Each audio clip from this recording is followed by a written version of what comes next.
ध्यान बटाने के लिए भाई अलग जगह पे, बहन अलग दिशा में भागे। कुछ भाई के पीछे, कुछ बहन के पीछे, लेकिन का दिन अगर रास्ता अनजान रहा है, जगह अनजान रहा है, तो लोग डगमगाते हैं। सरिता जिस रास्ते में भाग रही थी उसी रास्ते में एक भारी जलाशय यानी तालाब था। अपने आप को बैलेंस न कर पाने के कारण उसी में गिर करके उसकी जान चली गई। और जब भाई अपने बहन की खोज में वहां पर आया, पकड़ के अंग्रेज शासन लेकर गया। 1.5 साल तक देशद्रोह का मुकदमा करवाया और 1.5 साल के बाद आखिर में फांसी के फंदे पर लटका दिया।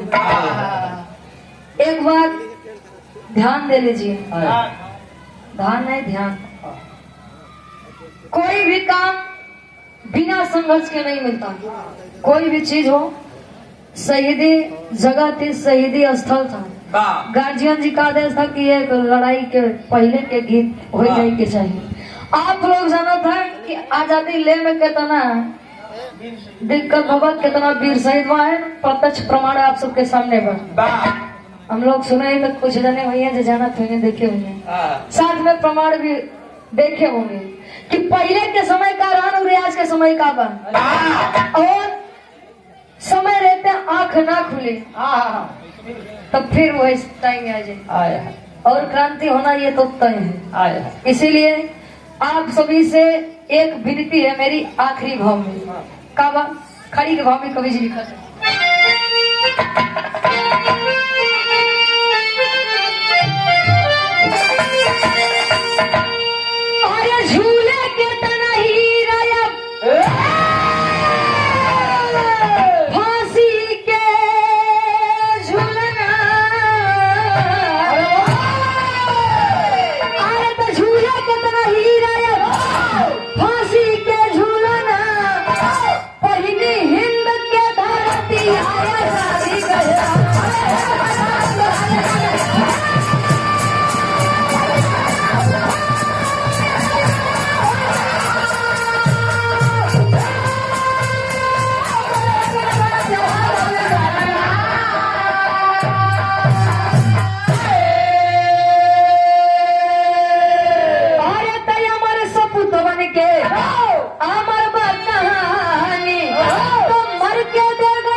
अमर बा कहानी तो मर के दे गई वीर आजादी निशानी।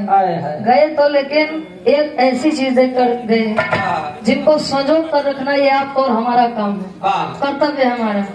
अपन तो नहीं तो सब सजावट भैया, लेकिन जो आजादी है उसे संजो कर रखिए तब सब चीज निकलेगी। जो आज ही हम लोग बढ़िया से गावते, आप लोग प्रेम से बैठ के सुनते हैं, घूमता टहलता बढ़िया से बैठा, बढ़िया बढ़िया कपड़ा पहन के बैठा है। ये संघर्ष मिली है, उन शहीदों की देन है। तो इसे बना के रखना ये आपको और हमारा कर्तव्य है, काम है। एक दिन कहा जाए हम संतों से का पड़ी। देश का हर एक नागरिक उतना ही जरूरी है देश के लिए जितना कि एक परिवार के लिए एक सदस्य का होना जरूरी होता है। भैया हो इस विराट के समापन पर आखिरी में खानदान के परिचय में गुरु गणेश गुरुलाल चंद्रिका गए स्वर्ग सिद्धार्थ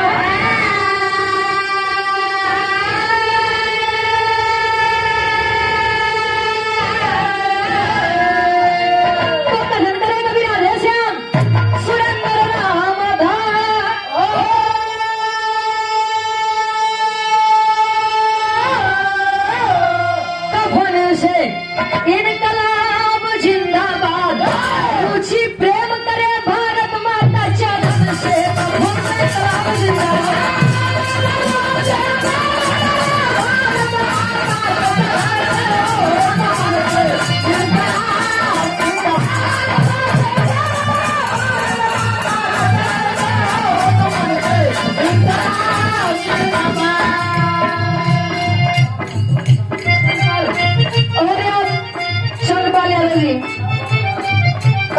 गार्जियन के द्वारा गाँव बाजार से चंपा लालू जी आपके द्वारा इस भाव को समझते हुए 100 रुपए का माना शिकायत करे।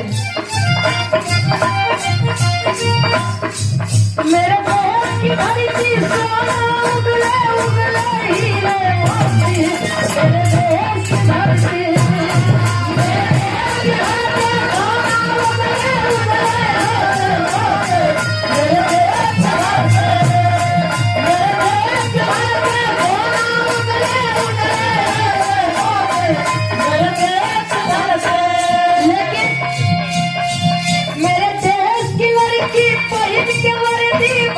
पुलिस में भर्ती